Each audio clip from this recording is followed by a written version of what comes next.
La forma como 3 estudiantes de la Universidad de Guadalajara fueron enviados a la cárcel reavivó en el país el debate por la utilización de la prisión preventiva oficiosa. Javier Armenta, Ilich Cisneros González y José Alexis Rojas fueron acusados de un presunto despojo de los predios donde se levantará el proyecto inmobiliario de Iconia, colocándolos con esta figura cautelar como si se tratara de peligrosos delincuentes. Era importante que aquí en Ruta 44 analizáramos el caso de Iconia a la luz de esta prisión preventiva oficiosa que llevó a la cárcel a 3 estudiantes de la UDG. Es el tema que abordaremos. Saludo con mucho gusto a mis invitados. Mara Robles Villaseñor, diputada local de Hagamos. Mara, bienvenida. Muchas gracias. Qué gusto saludarte, Carlos. Javier Armenta Araiza, expresidente de la Federación Estudiantil Universitaria y uno de los que precisamente vivió este calvario. Ya nos platicará Javier. Bienvenido. Un gusto. Gracias por invitarme, Carlos. Y Carlos Ramiro Ruiz Moreno, profesor investigador de la Universidad de Guadalajara. Carlos, bienvenido. Hola, Carlos, muchas gracias. Bueno, quisiera comenzar contigo, Mara, una primera intervención analizando esta situación que nosotros hemos llamado un abuso, haber llevado a 3 estudiantes a la cárcel con esta figura, prisión preventiva oficiosa.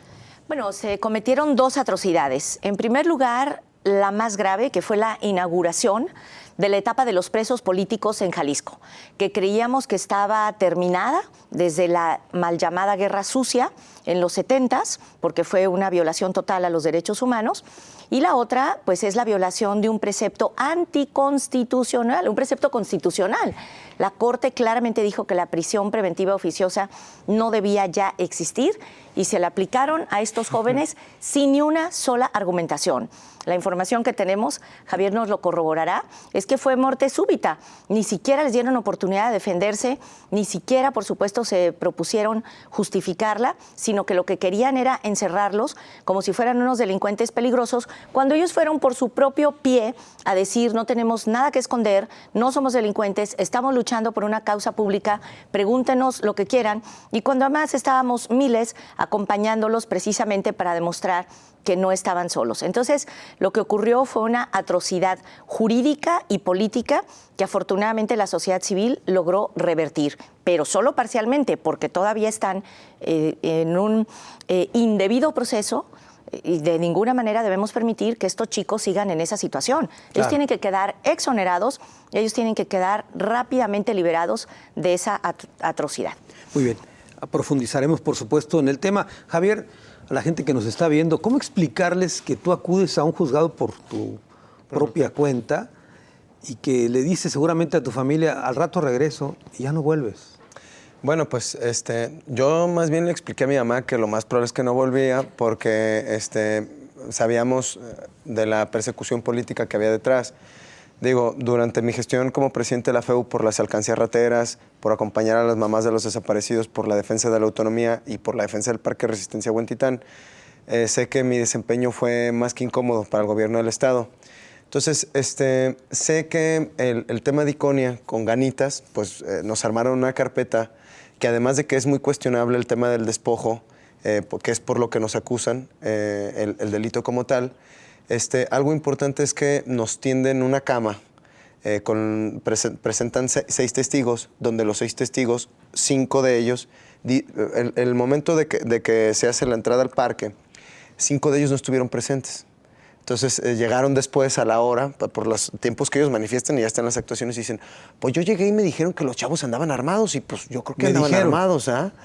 Y el otro testigo que presentan presencial es un guardia de seguridad, pero el guardia de seguridad no estuvo en el lugar de los hechos.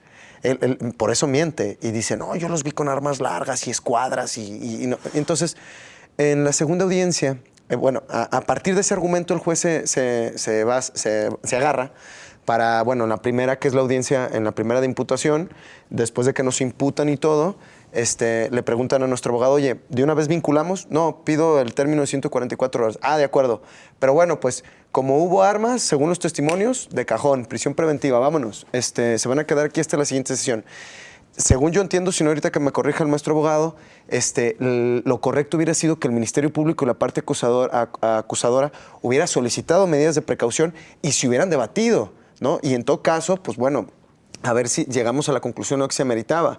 El delito por sí solo no lo meritaba, pero de ahí se agarró el juez. Y más se le ve el tema de la instrucción de Casa Jalisco porque ni siquiera lo pidió la parte acusadora y ni siquiera lo habría debate, ¿no? Entonces, ese es una evidencia más de que más bien lo que intentaban era aplicárnosla y tratar de hacer sentir pues poquito de la frustración que seguramente sintieron a través de la crítica que desempeñamos al frente de mi gestión. Muy bien. Carlos, ¿cómo entender esta figura de prisión preventiva oficiosa? ¿En qué casos aplica? Y sobre todo preguntarte específicamente en el caso de estos 3 estudiantes, ¿se configuraba un delito para ese tipo de figura? Es que de entrada, hablamos de la implantación desde 2008 de un nuevo sistema de justicia penal acusatorio adversarial, donde debe de mediar la ciencia para la demostración de aquellos hechos que se están señalando como reales, número 1. Y número 2, la perspectiva del humanitarismo, de los derechos humanos en su imperio, frente a cada uno de los individuos que participan en calidad de acusados, en calidad de representantes de la Fiscalía y, por supuesto, desde la perspectiva jurisdiccional, debió haber mediado que la prisión preventiva no podía aplicarse de manera oficiosa ya a partir de los criterios de la Suprema Corte, que esta debería ser justificada, perfectamente razonada, en mérito de que se teme que de alguna manera se ausenten del proceso, se teme que por la importancia, naturaleza y trascendencia del delito cometido pudiera de alguna manera darse carpetazo cuando no corresponde a un expediente de investigación. Aquí el agente del Ministerio Público, efectivamente, en representación de la Fiscalía, debió argumentar frente a los intereses de la empresa, y hablemos de otra irregularidad, la personería, que es la capacidad de representar los intereses de quien es técnicamente el propietario, no reúne los requisitos dada la condición de fideicomiso de administración de orden público que se tiene constituido a partir de la presunta enajenación del paño del inmueble a favor de una empresa. Es decir, no se acredita al dueño de Iconia. Punto. Al no ser ellos formalmente declarados los fideicomisarios y no haber consolidado el perfeccionamiento del contrato de compraventa, subyacen las dudas.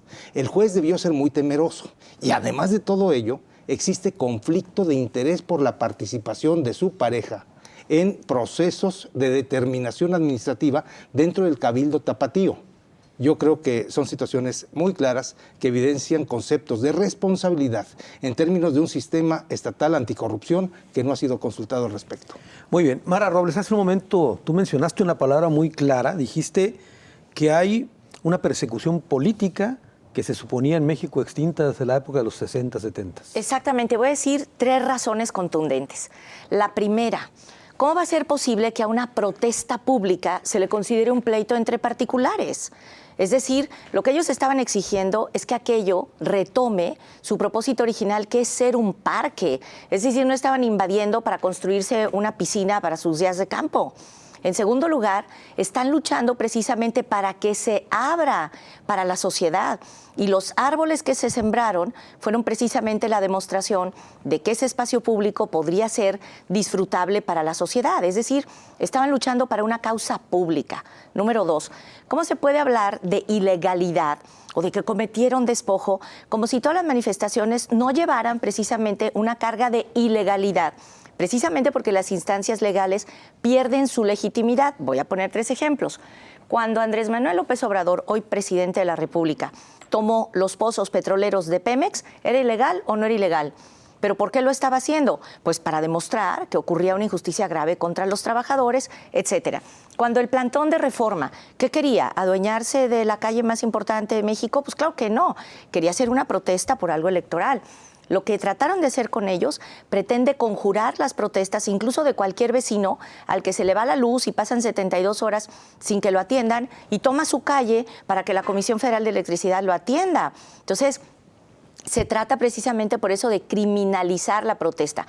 Y la tercera, por Dios, el desalojo violento fue hace más de un año. ¿Cómo es posible que a estas alturas se considere que los chicos y que los vecinos son peligrosos de tomar un predio para fines aviesos? Entonces, es claramente político. De lo que se trataba era de asustarlos, de criminalizar la protesta, de hacer que los vecinos no quieran manifestarse, y lograron lo contrario, que toda la sociedad jalisciense nacional y hasta internacional se diera cuenta de que aquí se estaba cometiendo una grave violación a las libertades democráticas. Javier, ¿por qué 3 estudiantes de la UDG acusados de despojo cuando había decenas y decenas de vecinos tuyos incluso en la protesta? Bueno, mi lectura es que el gobernador no le cabe en la cabeza que esto es un movimiento social legítimo.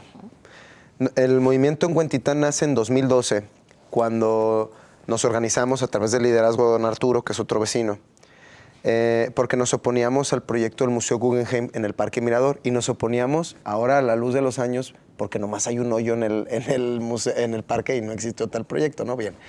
Entonces, a raíz de ese proyecto, en 2012, es que iniciamos como colectivo. Y Alfaro en campaña, 2015, 3 años después, dice que va a recuperar el parque. Fue allí, incluso. Ahí fue ahí, en el Parque Mirador, y ahí nos dijo que iba a recuperar también el parque de Periférico y Calzada. Entonces, votamos por él, ¿no? Porque creímos. Entonces, en el 2016 vemos que demanda la empresa para recuperar el parque, y todos dijimos, claro, fiesta. Y no.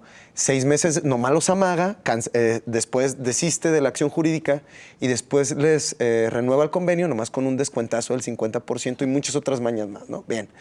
Entonces, bueno, tu pregunta, ¿por qué 3 estudiantes? Bueno, porque el gobernador no cree que el movimiento legítimo existe, y él piensa que es por una instrucción de la universidad, y está más que equivocado, ¿no? Está más que equivocado, porque yo no voy a permitir que invisibilice los muchos años que yo llevaba dando clases de salsa, las muchas ruedas de prensa y acciones que hizo don Arturo, Mircea, Indira, mucha gente del barrio, y que nosotros no nos vendimos como otros vecinos que él los metió en la nómina del ayuntamiento. Eso también le molesta, ¿no? Bueno, entonces en su lectura dice, bueno, vámonos jodiendo a los 3 estudiantes, porque el mensaje es contra la universidad, en su entendimiento, que piensa que es un conflicto, y no, al contrario, es un movimiento social legítimo, que es cierto, nos apoyan muchos universitarios, pero no menos cierto es que hay una gran cantidad de vecinos, y es un movimiento social genuino y que tiene muchos años de resistencia. Muy bien, tengo que ir a una pausa, es la primera, regreso con más del tema.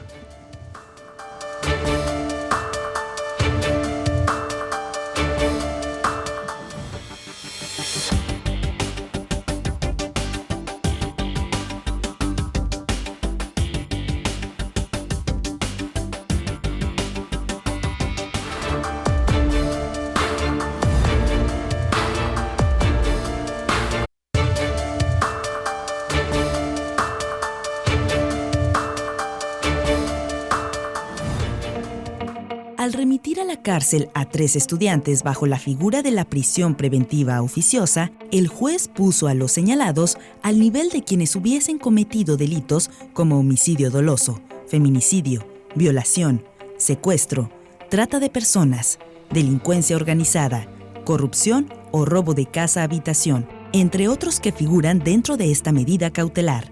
El juez dictó esta sanción supuestamente por haberse utilizado armas en el supuesto despojo, lo que finalmente no se acreditó.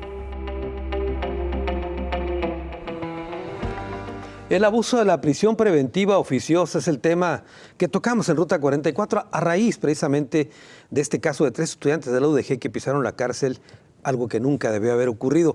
Carlos Ramiro Ruiz Moreno, hace un momento tú citabas el sistema de justicia acusatoria en México a partir del 2008. Efectivamente. Pero se supone que hay un principio que dice también la presunción de inocencia. Sí, ¿Dónde señor. quedó la presunción de inocencia en este caso? Es que es parte de esta reforma que estamos tratando de cuajar todavía a nivel nacional. La presunción de inocencia está perfectamente viva. Hay intereses aviesos que deja de manifiesto el juez con su actuación. En esos intereses aviesos podríamos construir la configuración de los elementos de 2 tipos penales que resultaban necesarios para que él dictara esta medida de prevención preventiva oficiosa. Uno va a ser el despojo, pero siendo un delito patrimonial no podría justificarse entonces no estaba la toma de acreditado. esta medida. Sí. Y necesitaban demostrar una segunda, que es la del 4 que les tienen a estos jóvenes. Y es precisamente la de señalar que hay asociación delictuosa. ¿Por qué? Se cita a 3 personas, se les acusa de los mismos elementos, y al ser 3, no 2, no 1, se que ser configura 3. presuntamente el ilícito. Pudieron haber llamado a todos los jóvenes que participaron junto a la Federación Estudiantil Universitaria en estos procesos de defensa del Parque Resistencia Huentitán, pero no, pusieron nombres y apellidos. Más claro de conjurar, en este caso, una trama para poder detener a los jóvenes, no pudo quedar evidente.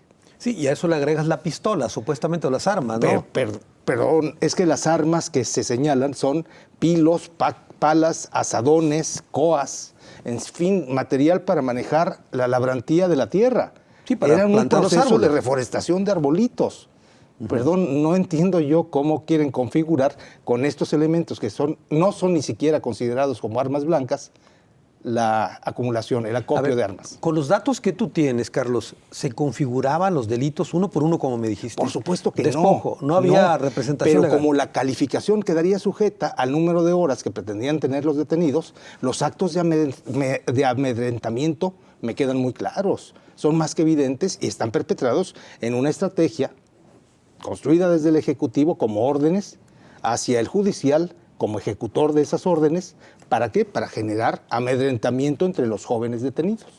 La prisión preventiva oficiosa, Amara, se convierte en una herramienta, déjame tomar el asadón que mencionó Carlos, Bien. en una herramienta, digamos, para esta persecución política. ¿Ahora resulta que la pueden utilizar para eso? Por supuesto, pero por eso es anticonstitucional. Por eso la Suprema Corte dijo no debe existir. En realidad, el que debería estar en este momento siendo enjuiciado es el juez por haber cometido ostensiblemente una ilegalidad. Quiero retomar una cosa que dijo Javier que es muy importante. La incapacidad del gobierno autoritario de creer que la gente tiene cabeza propia. A mí me consta, antes de que empezara la campaña, porque yo fui candidata por ese distrito, que don Arturo, que Olguita, que Indira, que el doctor presidente de la colonia de Huentitán tenían años estudiando la biodiversidad, estudiando el impacto contraambiental que se le hace permanentemente a la barranca, la necesidad de una zona de amortiguamiento. Me mostraron miles de oficios que habían mandado a diversas autoridades, cómo habían ido al Congreso del Estado y nadie los escuchaba. Es decir, este es un movimiento que tiene raíces profundamente ciudadanas. Lo que hizo afortunadamente la presencia de Javier y de los estudiantes es darle una fuerza y una capacidad, no solamente física para sembrar los árboles, sino también intelectual para dirigir la protesta hacia que pudieran especialistas dar su opinión y que hubiera una mayor atención mediática. Si no hubiera sido por la presencia de los jóvenes, todos estos vecinos languidecerían con su protesta social y nadie les haría caso. Y efectivamente nosotros tenemos que aclarar que esto no es un conflicto político partidista y que no siempre tiene que haber un titiritero detrás de alguien que decide actuar por su cuenta.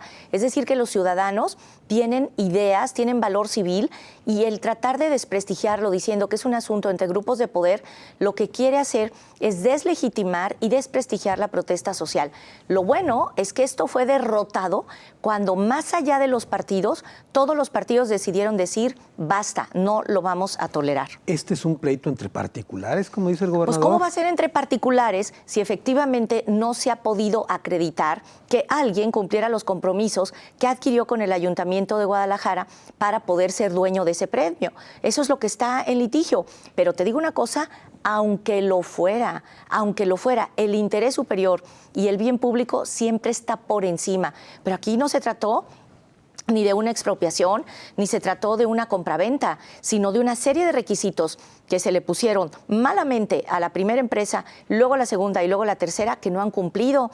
Y no solamente han incumplido y han tratado de hacer toda clase de triquiñuelas, porque eran 66 millones de dólares a 10 pesos y ahora siguen diciendo que son 668 millones de pesos, como si no costara doble el dólar, sino que es un engaño. Claramente es un negocio avieso en el que muchos partidos están involucrados, pero como entre ellos se han venido deslindando, esto no tiene regreso, va a terminar aclarándose. Pero quiero volver a insistir, los chicos están vinculados a proceso y eso es injusto. Ellos tienen que ser exonerados, ellos tienen que ser liberados. Ni siquiera estoy segura de que la figura sea la amnistía, porque yo me niego a admitir que ellos cometieron un delito. ¿Cuál delito? ¿Cuál delito se persigue si lo que hacían era defender un parque y sembrar árboles? Por cierto, Javier, tú saliste de prisión, digamos, porque no se pudo acreditar uno de los elementos De para las armas. retener, las armas, por ejemplo, para retener ahí. Sin embargo, sigues bajo proceso. Es correcto lo que dice la doctora. Estamos vinculados a proceso. Y bueno, le dieron 4 meses a la Fiscalía para que pudiera ampliar su investigación. Entonces, pues muy seguramente en mayo, a mediados de mayo, junio, tendremos que tener otra audiencia donde se desahogarán pruebas y habrá una tercera y última donde el juez tenga su veredicto. Yo alcanzo a ver que el juez no la va a aplicar. O sea, eso es lo que veo, sus intenciones, pues, ¿no? Está supeditado a las órdenes. Lo que dijo el doctor es cierto. Yo demandé a su esposa penalmente, no ayer, la demandé hace años, porque su esposa fue síndico. A ver, la esposa del juez. Del juez. Sí, efectivamente. Y lo digo porque el juez sabía esto y aún así pues es una vendetta pues, del gobernador y del juez también, ¿no? O sea, debió excusarse de intervenir. Claro. Pues si tu esposa está demandada por una de las partes, pues no puedes, o sea, claro que no carece de objetividad, ¿no? Entonces, y es porque ella, como fue síndico, ella tenía responsabilidad y debió de haber cancelado el proyecto Iconia, porque algo muy importante, y reto a Pablo Lemus y al gobernador a desmentirlo, el plazo que tenía la empresa para pagar fue julio del 2019. Hace más de 3 años que no han pagado, ¿sabes? Tan es así que no han pagado, es que en septiembre del año pasado Pablo Lemus les canceló la obra. Por 2 horas, si tú quieres, pero les cancelaron. Entonces, ya no hablemos de más. Dice el convenio claramente que si al menos 3 obras para esa fecha no estaban hechas, se dio por incumplido. Es cosa que sucedió. Y vamos a buscar jurídicamente, ojalá, promover la cancelación de Iconia, porque a partir de que me demandaron, me hicieron parte del conflicto y la triste es lo que estoy enfrentando, pero lo bueno es que ya puedo, vía amparo o en otras, buscar promover la cancelación. Entonces, probablemente, a pesar del gobierno municipal que es omiso y que es corrupto, pues bueno, lo que tendremos que hacer es buscar que en los tribunales nos den la razón y recuperemos el parque. A ver, déjame hacer esta pregunta. Perdón, Carlos, voy a retomar una frase ahí jurídica. Suponiendo sin conceder, como dicen los abogados, se supone que hay un delito, ¿no?, que llevó a prisión preventiva oficiosa a 3 estudiantes. Se supone que hay un despojo de un bien de una empresa. ¿Cómo entender que el despojo de esos terrenos y de estos delitos tan graves de prisión preventiva oficiosa concluyan con una simple disculpa que te pidieron? ¿Cómo entender eso? Yo tengo claro que la disculpa venía de Casa Jalisco y lo que quería es que nosotros renunciáramos a la protesta, ¿no? Que cambiáramos nuestra actitud. Y digo, lo dije por escrito y lo reitero, bajo ninguna circunstancia. Digo, nosotros de manera muy clara tenemos claro que los rateros son ellos, la empresa y el gobernador. Los que le están despojando la ciudad de un terreno son ellos. Y quien es su cómplice es el Ayuntamiento de Guadalajara por omiso. Si ellos quieren ser los bandidos, es su rollo. Nosotros nos vamos a pegar un tiro para defender lo público a pesar de sus omisiones. Y hasta donde tope, ¿eh? Digo, lo que sea. Es lo que yo creo. No, por eso no acepto la disculpa, porque no hicimos nada malo. Por eso no tenemos nada que retractarnos. Y bueno, creo que la ruta es defender lo público, lo que el ayuntamiento ha renunciado a hacer. Hace un momento dijo Mara que este tema no debe resolverse con una amnistía de parte de las autoridades, sino con una exoneración. Claro. ¿Es correcto? Bueno, no sé los términos jurídicos adecuados, pero quien está despojando más bien son ellos, ¿no? Entonces creo que quien le debe una disculpa a la ciudad es el ayuntamiento y son los empresarios. A ver, antes de ir a la pausa, nada más rápidamente te pregunto también, tú saliste en libertad por esta situación, pero hay algunas medidas cautelares que te dictaron. ¿Por qué no le dices a la gente que nos está viendo qué es lo que te impiden hacer con estas medidas? Tengo que estar yendo una vez al mes a firmar. Segunda, no puedo acercarme a las entradas del predio ni obstaculizar los trabajos del predio. Ojo, a mí me ponen esas reglas, pero yo tengo una suspensión judicial donde les prohíben construir, vender y transmitir propiedades en el 70% del predio y se la pasan por el arco del triunfo. Eso no cumplen. Y el alcalde no se increpa de eso, ¿no? Y que él debería estar al pendiente vigilando que eso no sucediera, ¿no? Y bueno, pues son de las medidas que ahorita me acuerdo. A lo mejor hay una tercera que no recuerdo ahorita, pero esas son las 2 principales que me pusieron. Pero además, no te acerques, pero tú eres vecino de esa zona. No, claro, yo le dije al juez, oiga, pues es que en Periférico y Calzada tomo el camión para ir a dar clases al CUSEA, entonces ¿me van a meter al bote o qué? Y no, ya nomás quedó especificado a las entradas, ¿no? A las entradas del predio. A las entradas del predio, ¿no? Pero bueno, me parece muy absurdo, me parece que el juez está entregado y desafortunado que el Poder Judicial se entregue, pero pues seguramente sucede eso porque tienen cola que le pise, ¿no? Muy bien. Tengo que hacer otra pausa. Regreso con más de este tema.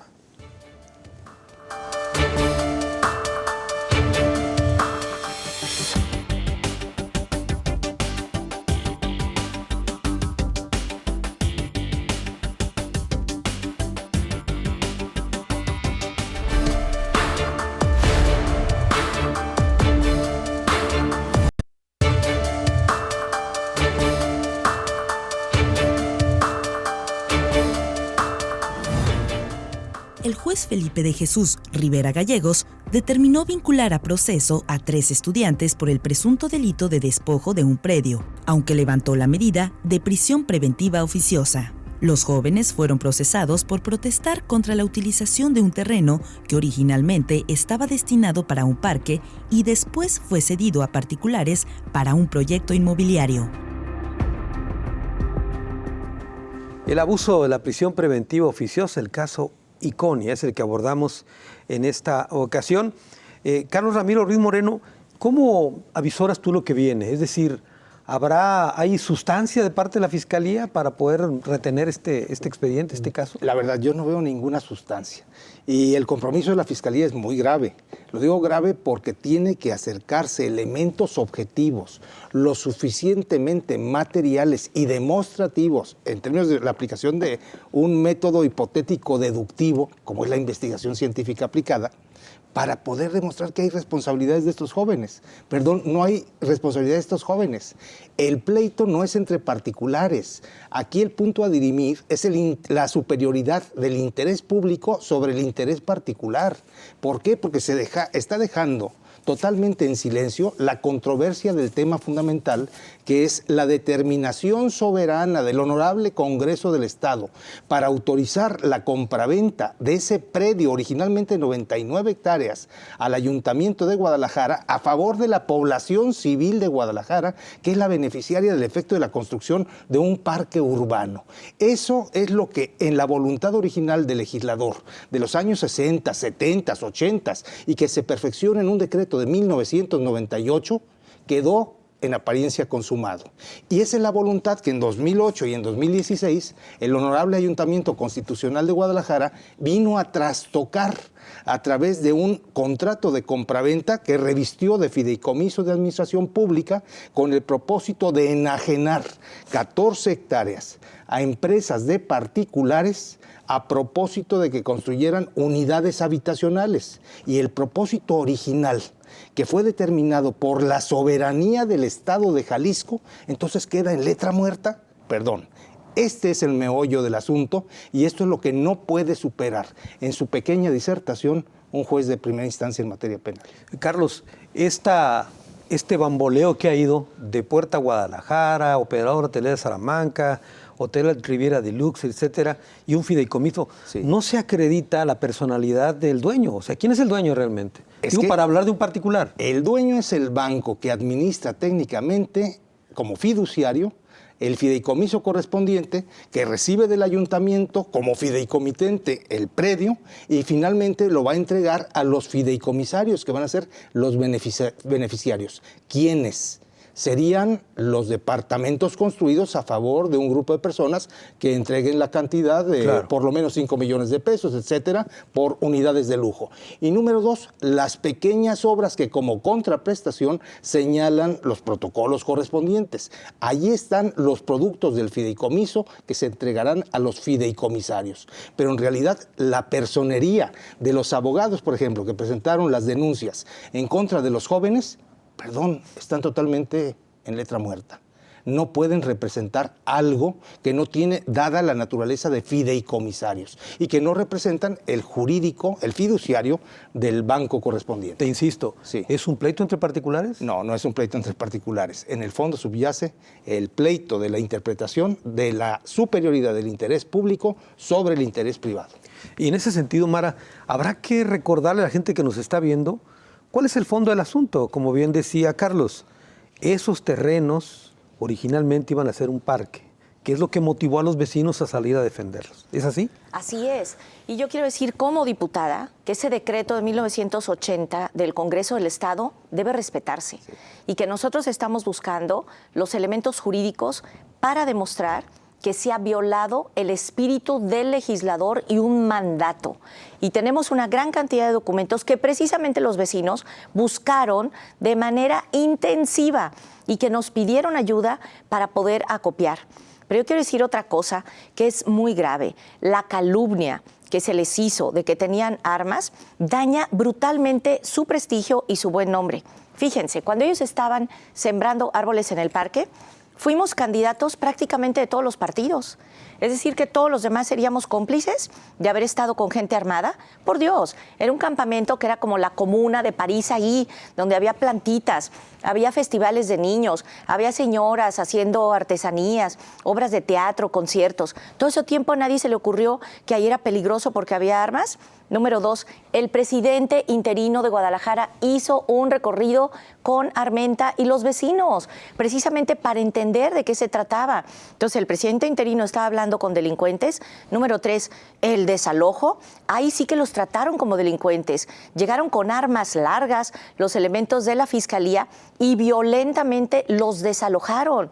Había unas chicas menores de edad que dijeron somos menores de edad, auxilio, y la fiscalía les dijo pues vas a entrar en el registro de menores desaparecidas. Entonces toda esa violencia que la autoridad ejerció, ahora resulta que se la quieren endilgar a ellos. Claramente es una forma de criminalizar la protesta social, es una manera de comprobar que aquí el que levanta la voz puede ser encarcelado y es una manera de decirle a la ciudadanía que solamente la voz autoritaria de una sola persona que puede despojar, que puede robar, que puede desprestigiar, calumniar y encarcelar a otros es la que vale. Pero eso se acabó. Exactamente aquí estamos viviendo lo contrario. Gente de todos los partidos superó a sus partidos y la sociedad civil logró que estén liberados. Pero no tenemos que descansar hasta que estén absolutamente exonerados, porque si no, claro que les pueden aplicar lo de la cárcel y eso sería injustificable. Ahora, esta situación que pasó aquí en Jalisco fue, digamos, espacio a nivel nacional e internacional, Mara. Claro, así ocurrió y es muy valioso que el presidente nacional de Morena, que el presidente nacional del PRI, que la senadora Beatriz Paredes, que el grupo independiente del Senado con Álvarez y Casa se manifestaron porque se demostró que todos ellos son personas que no tienen una alianza con ningún grupo de poder, ya quisiéramos. Y por otro lado, los medios de comunicación que permanentemente son descalificados, como ustedes y otros, a los que los acusan de ser parte de un conflicto, bueno, pues que le digan eso ahora al Washington Post, a ABC News y al País de España. Evidentemente atrajo la atención porque los estudiantes históricamente representan una movilización de jóvenes con la sociedad. Si efectivamente hubieran sido unos delincuentes, pues nadie les hubiera defendido. Hasta ¿no? el secretario de Gobernación intervino en este asunto también. Bueno, el subsecretario Alejandro Encinas y envió una representación a la audiencia que para colmo querían que fuera privada cuando todas las audiencias tienen que ser públicas, salvo que se demuestre su peligrosidad. Pues la peligrosidad de Armenta, de los estudiantes y de los vecinos es que defienden el interés público. Y les digo algo, eso sí es muy poderoso. Muy bien, Javier, hubo una evidente, con estas maniobras, intención de provocar miedo, amenazarlos a ustedes, al movimiento, etcétera. ¿Esto permeó? Es decir, ¿van a abandonar la lucha? No lo digo por ti, lo digo por los demás que forman parte de ese movimiento. Yo siento que, mira, este gobierno nos ha despojado de la paz y la tranquilidad, si no ve el número de desaparecidos. Nos ha despojado a mi generación, yo que ya soy treintañero, de la posibilidad de comprar una casa dentro del periférico. Nos ha despojado de la pobreza de tiempo, de un empleo digno. Nos ha despojado de las áreas verdes. Ejemplos te puedo dar muchos, el Nisticuil, el San Rafael. Y nos ha despojado también del miedo, ¿no? Yo creo particularmente que nuestra generación vi mucho coraje, vi mucha frustración. La gente no es tonta, la gente sabe que a partir de que Movimiento Inmobiliario está en el poder, pues, ha crecido como el zacate de las torres y que detrás de cada torre hay gobiernos que les brindan impunidad, ¿no? Entonces, yo al contrario veo a mi generación muy despierta, veo a los jóvenes con ganas de seguir marchando, y yo más bien el único que veo que no entiende es al gobernador que cree que matando periodistas se mata la verdad, cree que desapareciendo los carteles de la gente desaparecida los encuentran, o cree que metiendo estudiantes a la cárcel la gente va a dejar de hablar. Y no, yo creo que al contrario, que los jóvenes se dieron cuenta que unidos, que organizándonos, claro que podemos hacerle frente a la corrupción, al poder. Y bueno, pues si a mí me toca aventarme unos días más en la penal para que el gobierno vuelva a sentir la fuerza de la movilización, pues los que sean necesarios, hombre. Pero la ciudad no es un botín y el Poder Judicial es un botín que puedan repartírselo como quieran, es lo que yo creo. Este movimiento o esta decisión de la autoridad de enviar un mensaje de firmeza, etcétera, digamos que resultó contraproducente, porque hoy la gente está más atenta al caso de Iconia y existe por ahí lo que decía Mara, la percepción de que pues, los terrenos deberían regresar a su proyecto original y debería cancelarse el proyecto. Sí. Nosotros la próxima semana, los vecinos, anunciaremos una ruta de manera pública, lo que vamos a estar haciendo. Y yo invito a todos los investigadores del país, a todas las personas que han hecho reportajes como la Casa Blanca, no les hacen falta papeles, yo los tengo todos. Ojalá no me esté equivocando, pero ahí se los paso para que hagan las investigaciones. Iconia es un robo a la ciudad, es un robo a lo público, por la omisión de las autoridades municipales, y yo creo que a partir de esta protesta en concreto, el gobernador se desnudó completo, su cara política. Los jóvenes también desnudamos nuestra cara política y es la movilización. Y creo que está quedando ventilado un negocio que ellos querían hacer todavía en lo oscurito, ¿no? Entonces, creo que la sociedad ganó, creo que el gobernador perdió, pero faltó un segundo tiempo. Y al menos nosotros vamos a salir a la calle y asegurarnos de que toda la gente se entere de cuál es esta historia. Porque el gobierno, estos gobiernos como Alfaro, nomás le importan dos cosas. El dinero, porque es un tema complejo de 4,000 millones de pesos este negocio. Y segundo, los votos. Que la gente se entere de lo que esté pasando y que la gente juzgue, ¿no? Y a partir de eso determine. Haber detenido a 3 estudiantes de la UDG era una especie o intento de ponerle un nombre, es decir, vincular a la UDG con un conflicto que no es de la UDG, la defensa de los terrenos. Yo creo que es un intento, pero también es un intento de que los jóvenes nos animemos a salir. Es que no lo digo yo, pregúntale a los del 5 de junio, ¿no? Y los del 5 de junio acamparon, muchos de ellos todavía, y de ellas conmigo en el parque, y volvieron a acampar en Casa Jalisco, ¿no? Que sepa. O sea, intentos de represión ha habido muchos del gobernador. Entonces, yo creo que se intentaron muchas cosas, pero afortunadamente la verdad siempre sale. Está saliendo a flote. Bueno, dices que tienes todos los documentos. Sí, creo que no me va a faltar ninguno. Fideicomisos, títulos de propiedad, todo. Yo se los paso y el que falte me escriben y se los consigo, ¿no? Para que los periodistas, esos ya de veras, esos que no están en la nómina del Estado, hagan una investigación seria. Ojalá pueda haber algún premio estatal de periodismo de que alguien que agarre el tema de Iconia. Bueno, muy bien. Tengo que hacer una pausa, es la última. Regreso a las conclusiones del programa.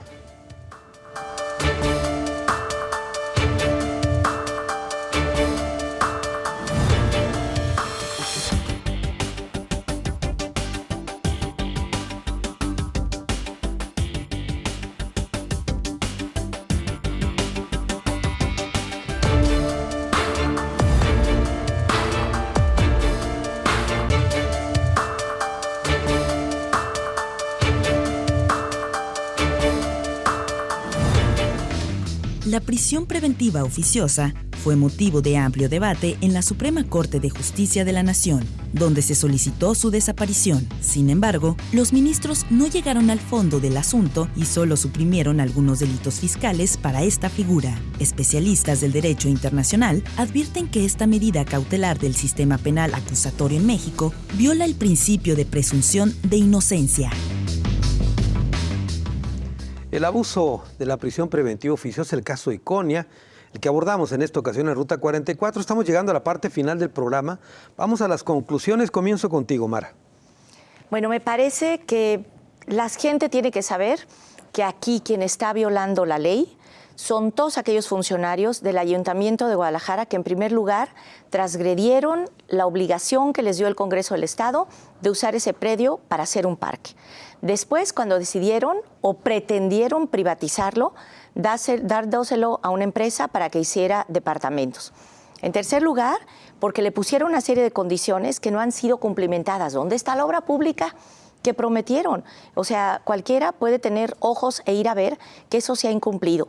Después, cuando permitieron que cambiara de prestanombres, y finalmente, cuando teniendo que sancionar a esos que incumplieron, deciden sancionar a los jóvenes y a los vecinos. Entonces, por un lado, la gente tiene que tener muy claro que efectivamente los ladrones y los delincuentes no son los que protestaron, sino las autoridades que han violado la ley. En primer lugar. En segundo lugar, que efectivamente en Jalisco se inauguró un capítulo gravísimo de presos políticos, porque claramente los calumniaron al decir que tenían armas. Hago la broma, Javier, espero que no te ofenda, pero yo digo que estos chicos son incapaces de usar una resortera. Si lo que hacían todo el tiempo era cavar huecos para sembrar árboles, acarrear agua, organizar su campamento para que hubiera festivales. Y algunos bailaban. Hasta bailaban. Les hago la broma también de que son unos healthy boys, son unos chicos sanos. Y esto es muy importante porque la ciudadanía tiene que saber que no se está tratando con delincuentes, que al contrario, se está tratando con gente que desde los vecinos, que desde lo estudiantil, están defendiendo lo que debería ser algo por lo que todos lucháramos, un bien público. Y en tercer lugar, aquí deberíamos tener muy clara la responsabilidad de lo que ocurrió en Jalisco. Si nosotros toleramos la represión, vamos a ser cómplices de aquello que quedó impune con los globalifóbicos, de eso que quedó impune con este halconazo de junio del 2020, donde la propia Fiscalía reconoció que estaba infiltrada por el crimen organizado.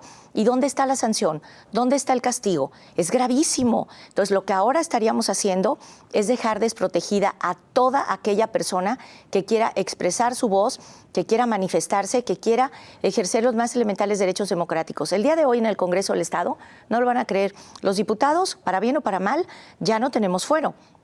Y el día de hoy en el Congreso tuvimos un debate fuerte en donde efectivamente hasta nosotros tememos ser criminalizados por expresar nuestras opiniones. Pero como ha dicho Javier, no solo no tenemos miedo, no en una actitud machista ni envalentonada, no tenemos miedo porque tenemos una representación popular. Nos eligieron precisamente para oponernos a un poder absoluto. De tal manera que nosotros no los vamos a dejar solos, ni como universitarios, ni como legisladores, pero sobre todo como ciudadanos. Entonces yo le diría a Alexis, a Iván Illich, le digo a Javier Armenta y sobre todo a los vecinos, no se den por vencidos. No piensen que están ya sentenciados, que van a tener que cumplir con esa vinculación, porque van a tener que ir a firmar ellos al penal como si fueran unos delincuentes. Al contrario, tenemos que luchar y pronto para que antes de esos 4 meses ellos queden totalmente liberados y se aclare ese caso que es una estafa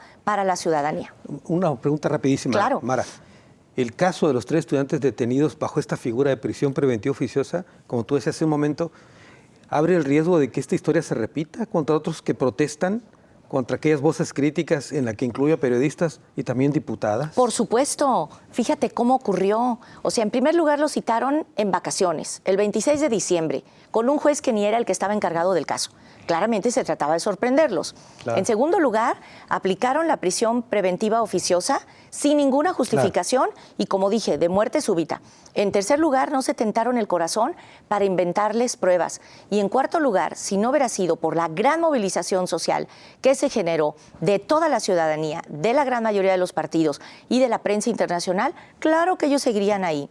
Entonces, estamos ante una situación muy grave y más vale que la ciudadanía se haga cargo de que lo que le pasó a estos chicos nos puede pasar a todos y que la mejor manera de defendernos es precisamente no teniendo ningún recato en denunciar quiénes son los que están incumpliendo la ley. Muy bien. Javier, tus conclusiones. Primera, que Iconia venció en julio del 2019, hace más de 3 años, y reto al alcalde o al gobernador que demuestren lo contrario. Rollos, aviéntense los que quieran. Papelito habla, que demuestren lo contrario. Si no, los mentirosos son ellos. Primer punto. Segundo, en Jalisco reina la impunidad, pero el gobernador aplica esta y el Poder Judicial también. Que se haga la ley en los bueyes de mi compadre, ¿no? Esa es la que dicen. Nadie pisó la cárcel por el halconazo de 5 de junio de la Fiscalía. Nadie la pisó. Nadie ha pisado no han encontrado los responsables materiales del homicidio de Aristóteles. Pero todo el peso de la ley con quienes estamos protestando por un parque. ¿Cuál es nuestro delito? No es el delito de despojo, es habernos atravesado en el negocio de 4,000 millones de pesos del gobernador. Esa es la realidad, ¿no? Entonces, pero frente a eso, la única alternativa es o permitir que nos despojen de más cosas, como que nos están despojando de calidad de vida, o luchar por lo que nos toca. Yo creo que nos toca luchar, porque si no, entonces nos van a despojar de todo, nos van a dejar encuerados. O sea, de los servicios públicos, de todo, pues. A mí me parece que no es negociable. Esa sería mi segunda conclusión. Y yo creo, por último, que Iconia al Parque Resistencia Huentitán le falta mucha película. Así nos tengamos que tardar lo que nos tardemos. Al menos la postura de los vecinos, lo que yo he platicado y que estoy muy agradecido porque nadie se echó para atrás, es que vamos a seguir en pie de lucha. Con esto concluyo. A ver, a mis 2 compañeros que fueron señalados, los buscó la empresa diciéndoles, si declaras y dices que el Armenta es el actor intelectual y que tú nomás seguiste tus órdenes, descargamos los cargos en contra tuya. Entonces, buscaban dividirnos, pero además, realmente el que quieren meter al bote es a mi haciéndome responsable de todo de la situación, ¿no? Y a mí lo que me dijeron es, discúlpate públicamente, que todo fue un error y ¡zas! Va para atrás. Pues no, hombre, no, claro que no. Entonces, a mí me parece que en Jalisco, en lugar de aplicar la justicia en la realidad, en Jalisco la justicia se negocia. Y eso es lo más desafortunado y por eso tiene que cambiar. Bueno, hace un momento hablábamos que Javier tiene que ir a firmar una vez al mes. Sí. No puede acercarse a la zona del predio entre las medidas cautelares, pero celebro que no le hayan dictado medidas cautelares para que se callara, si no, no estaría aquí. Felicidades, Javier. Afortunadamente. Sí. Carlos, tus conclusiones. Sí, cómo no. Me parece que fue un terrible exceso haber decretado la prisión preventiva oficiosa por parte del juez. Me queda claro que el juez de primera instancia en materia penal estudió muy poco el expediente y lo hizo de manera unidisciplinaria, desde la perspectiva del derecho penal. Cuando este tema incorpora una multidisciplinariedad jurídica obligada con perspectivas de derecho constitucional, de derecho administrativo municipal, después de derecho mercantil para estudiar al fideicomiso y finalmente de derecho penal, por supuesto, para determinar responsabilidades. Pero me parece que tenemos que tener a la vista de cada una de las intervenciones de la Fiscalía General de Justicia del Estado, del señor gobernador constitucional del Estado de Jalisco y del juez de primera instancia, del sistema estatal anticorrupción y del sistema federal anticorrupción. O estamos cumpliendo el imperio de la Constitución Federal y de la particular del Estado de Jalisco y no perseguimos a todos los individuos, lo preguntabas claramente, Carlos, se trata entonces de respetar o no el principio de presunción de inocencia. Bajo este principio se construyó el nuevo sistema de justicia penal y resulta entonces que por hechos demostramos desde la perspectiva de la justicia que no lo aplicamos, perdón. Hay que imponer responsabilidades. Me gustaría convocar desde la lógica de la academia al estudio con especialistas y expertos en cada una de las materias a poder determinar dónde estamos y hacia dónde vamos. Y con el propósito de ¿qué? De entregar precisamente los resultados ante un juez de primera instancia que parece que poco quiere dedicarse al estudio particular del problema. Por mi parte, está interesante que tú convoques a hacer un análisis en todas estas áreas. Análisis ¿no? académico, sí, para buscar la mayor objetividad posible en cada uno de los espacios. Porque a juzgar por lo que ocurrió en las diligencias, pues no se hizo ningún estudio. No estudió con los ojos vendados, perdón. O, pues como hemos dicho aquí, se le dictaron ahí... le dictaron la plana. Le dictaron por dónde tenía que actuar en ese sentido. Sí, señor. Ahora, te pregunto, ¿se puede amparar? ¿Puede haber proceso de amparo todo esto o ya no funciona? Por supuesto. Es que estamos solamente en la primera instancia. Este expediente concluye con una sentencia de primera instancia. La sentencia puede atacarse directamente por aquellos que resulten o podrían resultar condenados. Nos iríamos a abrirlo en segunda instancia, a ventilarlo en una de las salas del Supremo Tribunal de Justicia.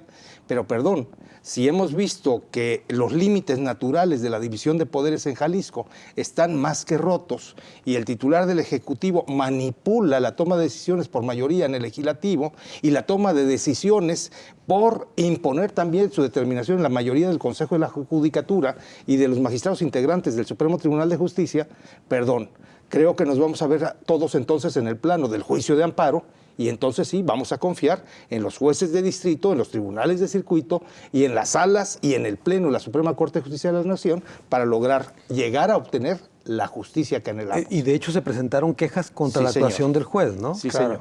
Y esas se ventilan a una instancia superior, ¿no? Sí, sí. Unas son de naturaleza local, van a las salas del Supremo Tribunal de Justicia, otras son de naturaleza federal, serían todos aquellos juicios de amparo indirecto en contra de actos concretos que no pudieron soportarse correctamente en términos de fundar y motivar por la autoridad de segunda instancia. Y finalmente, cuando llegáramos a las sentencias de los amparos correspondientes, podríamos entrar a la revisión del amparo. Claro. Estamos hablando de procesos judiciales de mucho tiempo. Claro. Pero, perdón, creo que lo que tenemos duda todo es, ¿tenemos o no tenemos derecho? ¿Hay o no hay justicia? Y la determinación está en los máximos tribunales del Estado mexicano. Muy bien. Muchas gracias, Carlos. Al contrario, muchas gracias. Javier, muchas gracias. Esperamos el expediente y sobre todo el anuncio la próxima semana, ¿no? De qué medidas van a hacer. Y te encargo una copia. Yo te tomo la palabra de todo el expediente. Ok. Perfecto. Muchas gracias, Javier. Y Mara, muchas gracias. Muchas gracias a ustedes. Bueno, y como siempre, muchas gracias a usted. Hasta la próxima.